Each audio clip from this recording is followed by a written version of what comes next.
Formula 407. This is season 1 of the Lynda Carter Wonder Woman TV series. We're going to review this using my space system: story, pacing, artistry, characters, enjoyment. Each category gets a score between 0 and 2. 2 is the best you can get in any category. I'm going to give the storyline a 1.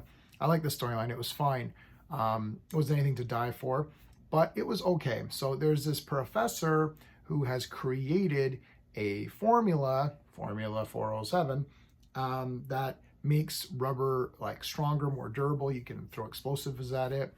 I'm not a historian. I'm assuming that at this time, not in the show's time, but in World War II, there was rubber shortages. And I remember something to you, even with leather and stuff. I remember hearing some old radio broadcasts from the time. So this is a pretty important formula to have. The guy is in Argentina. It's a neutral country, and the states want it, and of course the Nazis want it. And then who's going to get it? He wants to give it to Steve Trevor because he trusts America. He doesn't want the Nazis to have it, but the Nazis have the ear of his lab assistant, and she's about to marry one of the Nazi agents. And he's saying, "Oh, it's all good. We just want the formula. Don't worry." But of course, he's lying to her because he's an ass. I can't give any more to the story because I liked it, but I mean, there's no question what was going to happen, right? And I know that Wonder Woman's always going to win in every episode, but it's more like how it's played out. And I thought this was just played out very generically, like, oh look, he's an undercover Nazi, they didn't know, and then it's just going to be, we're going to kidnap the person, whatever. There were some cool elements because Steve Trevor has to be captured. That's sort of your trope here of superhero shows. Same with Lois Lane. Lois Lane gets captured, so it's turnarounds, fair play. Wonder Woman gets captured. I don't like the way Wonder Woman was captured. I hate this chloroform thing. Like, I feel like she should easily be able to beat these guys up. One good thing is when they're trapped in the cellar, they're tied up. She just breaks her wrists in 2 seconds. So she breaks free in 2 seconds. So that was fine. They didn't take off her belt or remove her bracelets. I'm assuming that these Nazi agents were not aware of that, which is another thing. It's like she's gaining popularity and people know about her, but they don't know all the details, and some people don't believe it. I also think it's kind of neat that the Nazi agents, who are men, don't believe that a woman could be that strong. I don't believe in this woman, you know. Look, it's part of the charm of the show. Okay, don't get all weirded out by it. It's fine. It's all part of Wonder Woman's mythology. But yeah, so 1 for that. Pacing, I'll give it a 1.5. There is some good back and forth, so that was okay. I didn't mind that. I wasn't bored. It's a very colorful show. I'm watching this on Blu-ray, and it looks really nice on Blu-ray. So there is that to consider as well.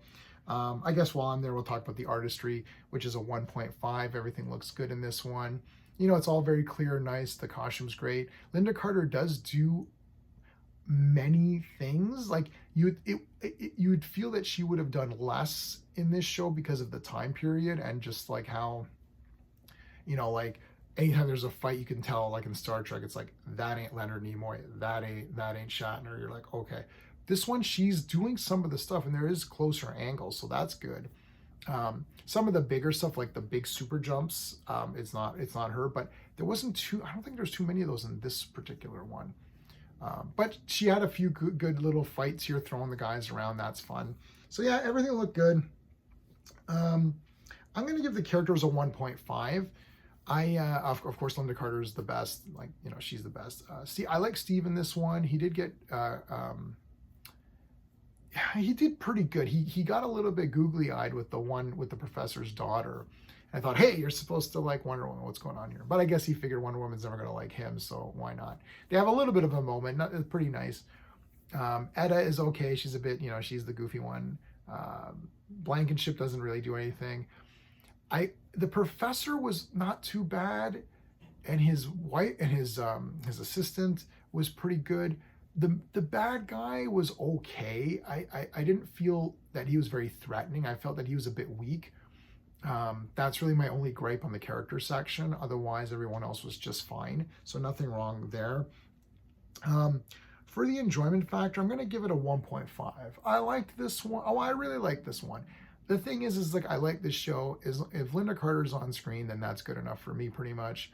I'm trying to be a bit more, nitpicky on these reviews just to give you some sort of, you know, like some kind of criticism on it, right? Because it can't just be 10 out of 10. Oh, I love this show. All right. I'm kind of a shill for this show in the sense that I just love it so much, but not blindly. I will have to point out, you know, flaws. So I'm giving this a 7 out of 10.